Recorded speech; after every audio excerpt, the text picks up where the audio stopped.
tsy ireo izay matanjaka salama no hitadiavana mpitsabo fa ireo izay malemy sy marary.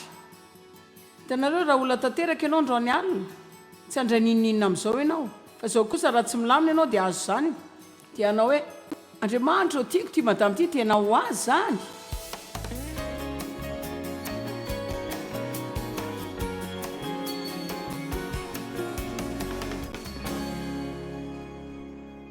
Famindram-po dia tena mahafinaritra mihitsy, tsy afaka amboarina zany, tsy raisina amin'ny famendrehana.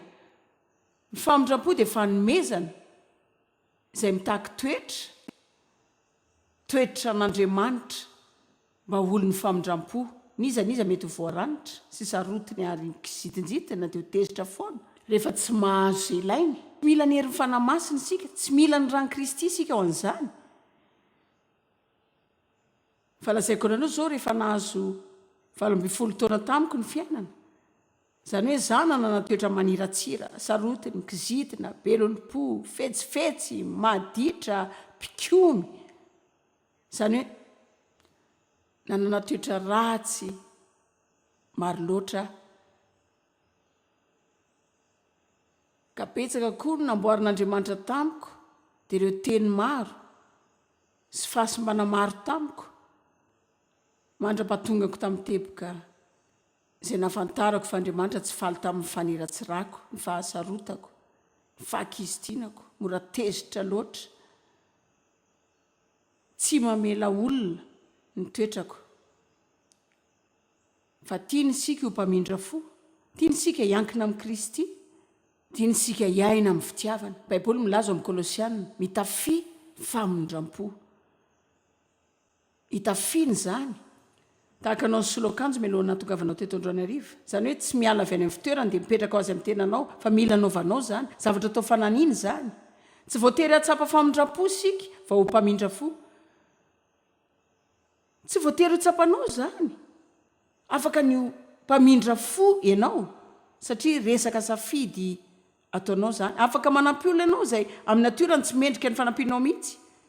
Afaka manampy olona ianao izay nitondranao ratsy mihitsy ary tsisy antony tokony hanampianao azy.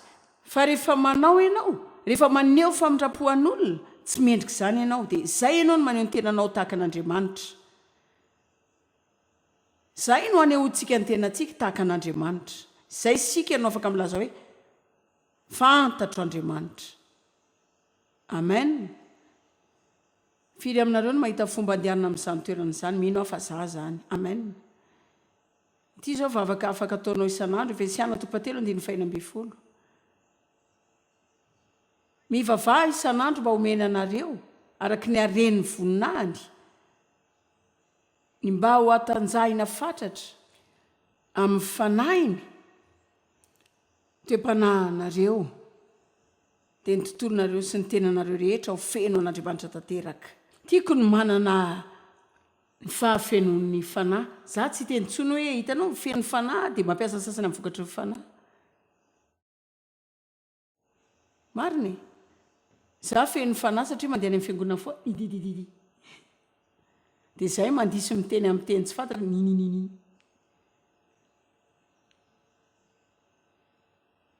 Andao aseho amin'ny toetra ny fahafenon'ny fanahy. Andao atao toetra ny fahafenon'ny fanahy.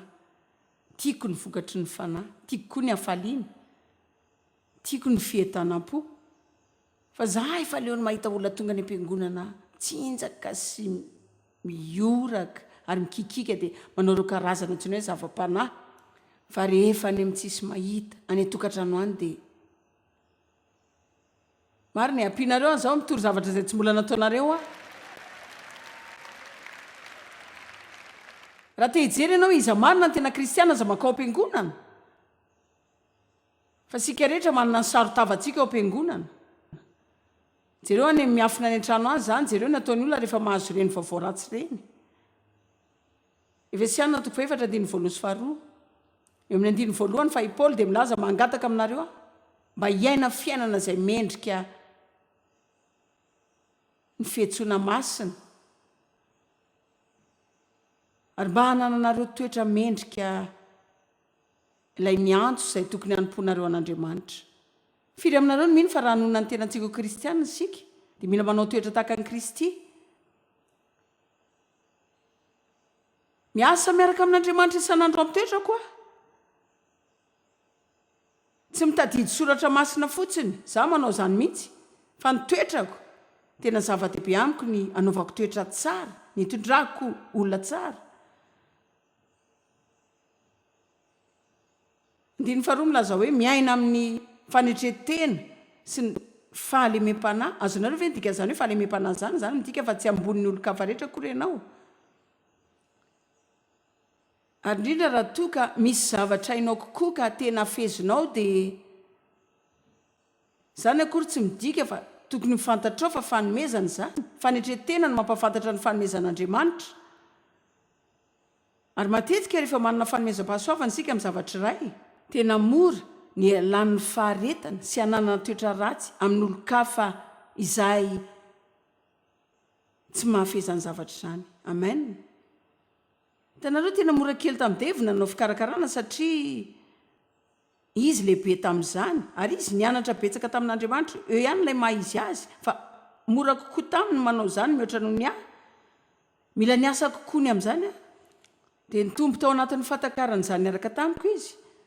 Dia nampiasa faharetana kokoa tamiko ny amin'izany zavatra izany. Tsy hoe raha mahay zavatra iray ianao dia midika izany fa hain'ny olona rehetra koa izany. Ary Andriamanitra tsy mitadinao hanana tsy faharetana na toeram-pitsarana amin'izy ireo, satria izy ireo tsy mahavita tahaka ny fanaovanao izany.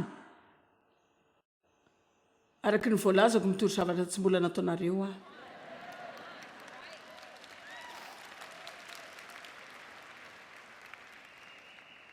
Misy izao olona tena mandray zavatra aingana be.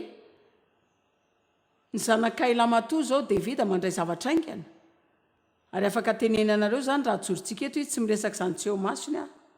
Fa afaka zarainy aminareo malalaka izany. Iray amin'ireo zavatra ny adiny teo amin'ny fiainany, tamin'ny fitariana, dia ny fanofanana olon-kafa. Satria izy miandrandra fotoana izarana izany aminareo indray mandeha mba ahazonareo izany. Satria izany mihitsy ny fombany. Ary tena sarotra taminy izany. Hitanareo matetika ianao manana olona miasa ao anao izay tena loharanom-bolamena mihitsy. Fa mety mila enim-bolana vao azo izany, fa zao rehefa azony izany dia azony mihitsy. Ka mila ianarantsika fa tsy mitovy ny fitondranan'ny olona rehetra. Izay no ilana ny fahafantaranao izay miara-miasa aminao. Tsy afaka toerenao hitovy aminao avokoa ny olona rehetra, satria tsy mitovy daholo ny olona.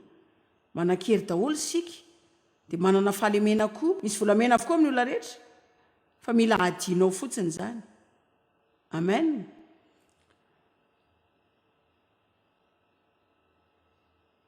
Fahalemem-panahy amin'ny fahalemem-panahy sy fanetretena amin'ny fahatsaran-toetra, tsy fitiavan-tena, fahitsiana, fahatsorana. Za zao mianatra ny tsotra sy alem-fanahy.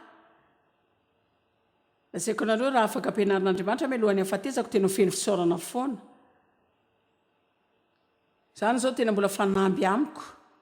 Ny raiko tena olona mahay eritreritra mihitsy. Hitanareo fa manahirana sady miresaka izany dia zaho manana izay toetra manahirana izay azonareo ve dia toetra n'ireny zavatra rehetra avy amiko dia lasa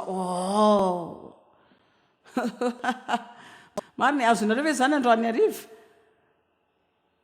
Tena nandalo fotoana sarotra tamin'ny eny malala.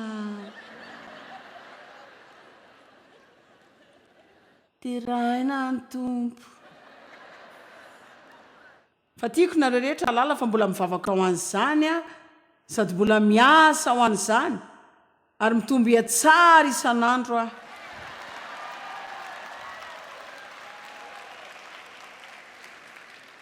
Tsy faly ve ianao fa misy fanantenana ao antsika rehetra? Jesosy nilaza hoe zavatra mahafinaritra ao amin'ny Matthieu 21 fa eto ny ziokako ary mianara amiko. Nareo rehetra miasa fatratra sy mavesatra eto ny makanesa aty amiko. Miara-amiko fotoana ela ianaranareo ny fanaovako azy. Dia avy eo izy hoe fa tsy sarotiny aho na mafy na fetsy na manery.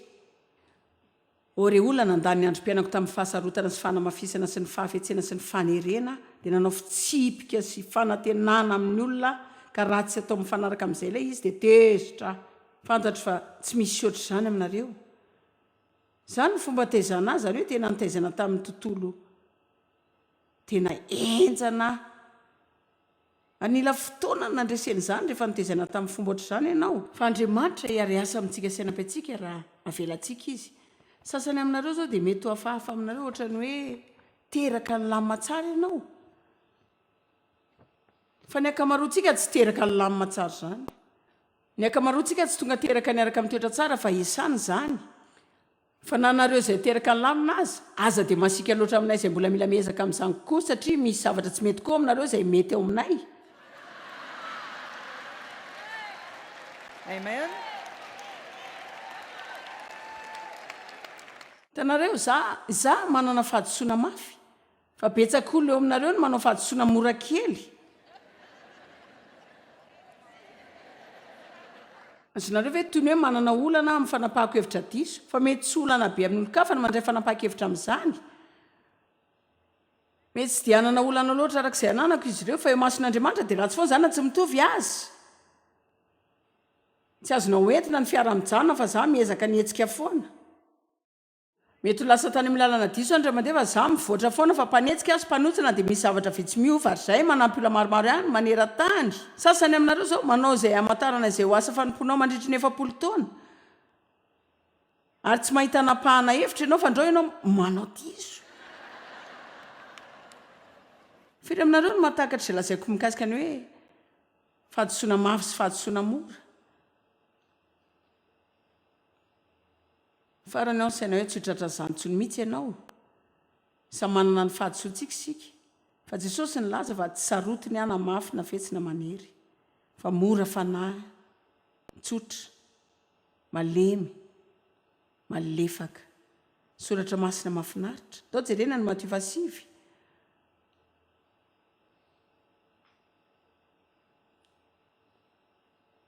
Manantenao fa afaka atsiaro fanalefahana kely ao anatin'izany nareo.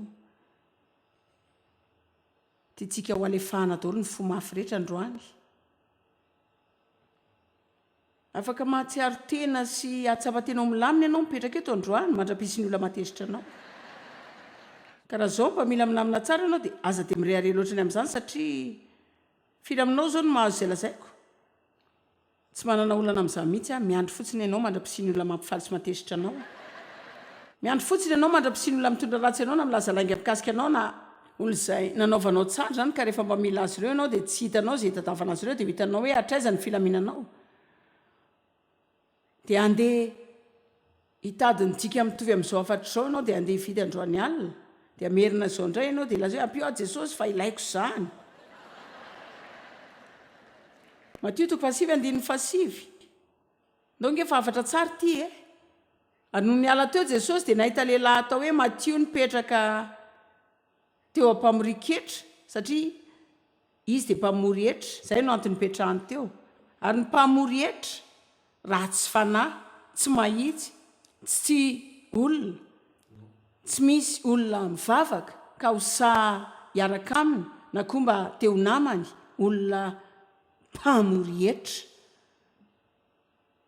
Fa Jesosy nanatona azy dia nanao hoe andeha anaraka andao pomba dia arao aho.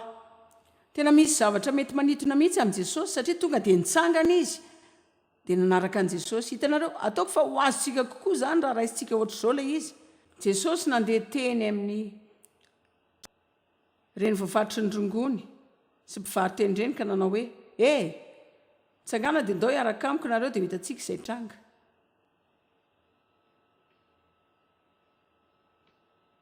Ny olona mpivavaka tsy andalo eo fa andeha hoery amin'ny lalany eny ampita izy.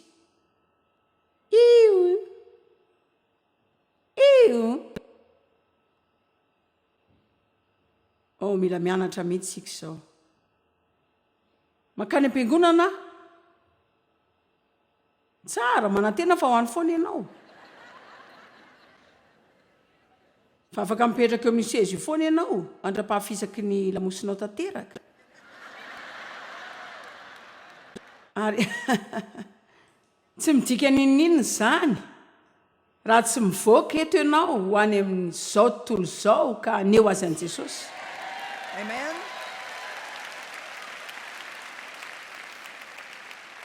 tsy tiako mihitsy rehefa manontany olona hoe kristiana venao dia izy mamaly any amin'ny fiangonana ivavahany zany hoe olona makany am-piangonana ilaina ny andehananao any am-piangonana fa fa etonareo androany fa sika mila mahazo mihoatra ny fiheverana fa izany fotsiny ihany zany mandeha sika mba hianatra zay tokony atao dia avy eo mila mivoaka sika dia manatanteraka izany ataovy zany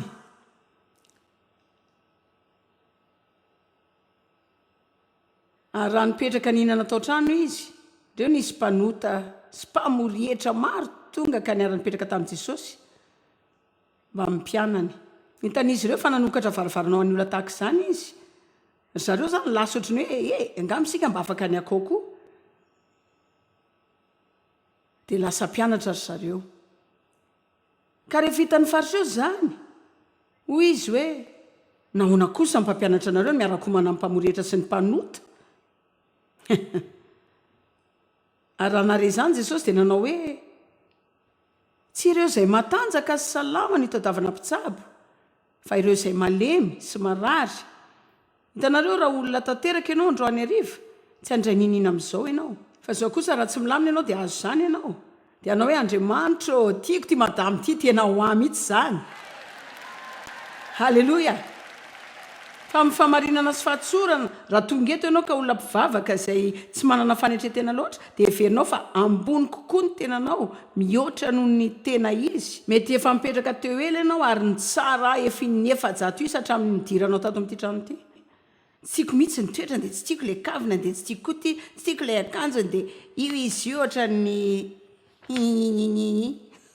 satria zany mihitsy no ataontsika rehefa mpanamariteny sika rehefa mpanamariteny sika dia heverintsika fa ananantsika daholo ny zavatra rehetra fa tsy mijanona mahita zavatra tsy mety eo amin'ny olo-kafa foana sika zafady raha ianao ilay mpahita fahadisoana andana mody dia mijereva fitaratra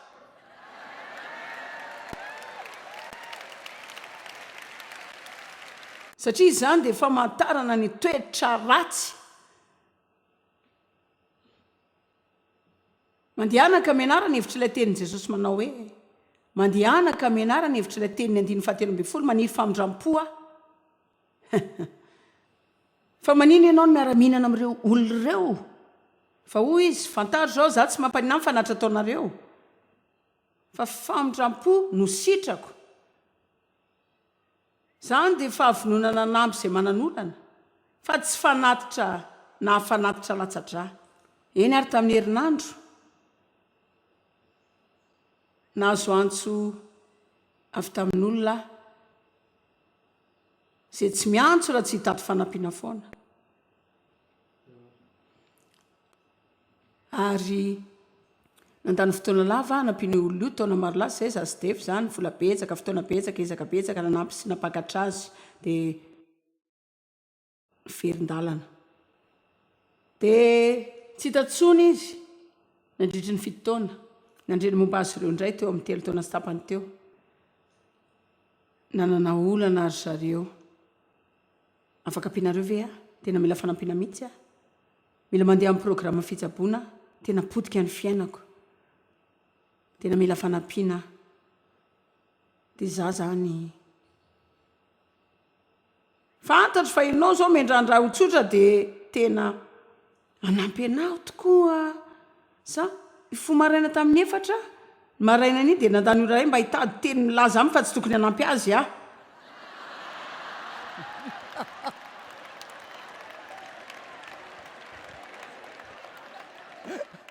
satria tsy te anampy azy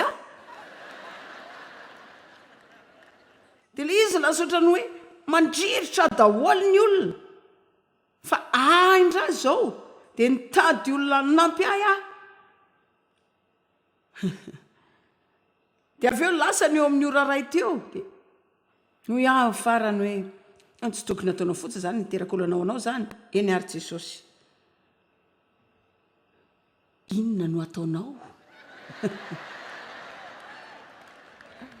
zay no namarana anazy dia nasehoany azy zany hoe tsy nahita soratra masina izay milaza mba tsy hanampiana ny mahantra tsy hanampiana ny sahirana tsy hamindrana fo tsy hitiavana tsy hotsotra tsy hamelana sy iny. nofaranako zany dia izao zay eo an-dalam-panampiana dia fantatra fa mety sy marina zany tsisy antony anaovany zany tsy mendrika any zareo zany tsy nitereny zany fa lazaiko anareo zao mifanamby aminareo fa lasa dala ny helo amin'ity herinandro ity marina tia ampifaly ny helo ve nareo sa tia ampatezitra azy tia hanokatra varavarana ara-panahy my fiainanareo ve nareo tia hanapaka fihazonana mafy ve nareo tia merina andevoly any amin'izay nisy azy ve dia mila manomboka mamela heloka olona sy mamindra fo ianareo satria tena tsy natoraly mihitsy ny fanaovana izany fa tena avy amin'Andriamanitra zao tadio tsy nilaza fa tia manao zany nanapa-kevitra ny anao izany aho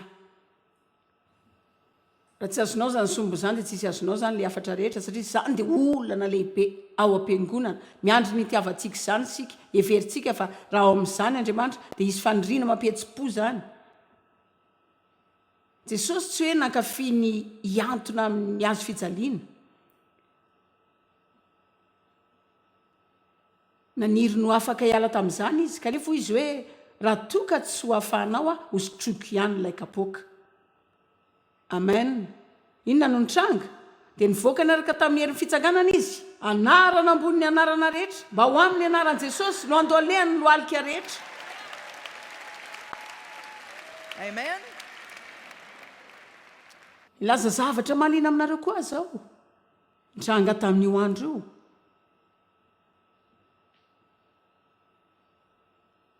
natao ny fanapahan-kevitra eny ary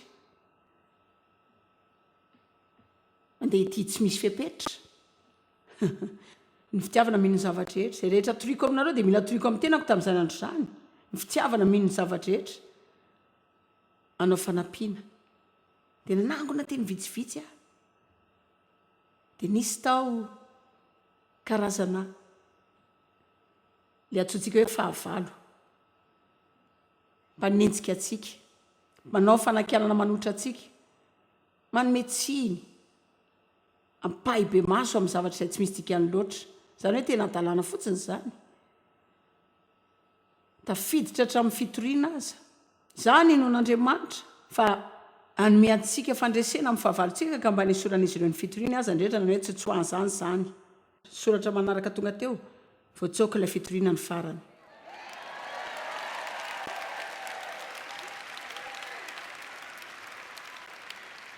dia